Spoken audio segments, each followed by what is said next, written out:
Red রোডে জাতীয় পতাকা উত্তোলন করলেন মুখ্যমন্ত্রী মমতা বন্দ্যোপাধ্যায়। ৬৯তম স্বাধীনতা দিবসে রেড রোডে জাতীয় পতাকা উত্তোলন করলেন মুখ্যমন্ত্রী মমতা বন্দ্যোপাধ্যায়। রেড রোডে স্বাধীনতা দিবসের অনুষ্ঠানে ছিল একাধিক আকর্ষণ।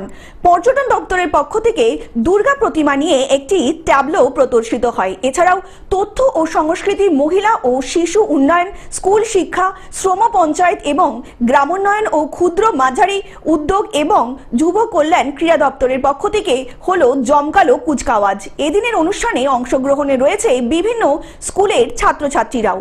কুচকাওয়াজের পাশাপাশি পরিবেশন করা হয় সংক্ষিপ্ত সাংস্কৃতিক অনুষ্ঠান। সাংস্কৃতিক পর্বে ছিল ১০০ জন বাউল শিল্পী।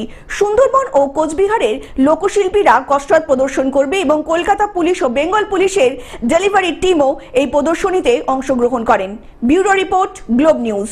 এখন থেকে গ্লোব টিভি দেখুন আপনার স্মার্টফোনেও। গুগল প্লে স্টোর অথবা অ্যাপল স্টোর থেকে ডাউনলোড করুন গ্লোব টিভি লাইভ অ্যাপ। এছাড়া জিও টিভি অ্যাপ থেকে দেখুন গ্লোব টিভি লাইভ।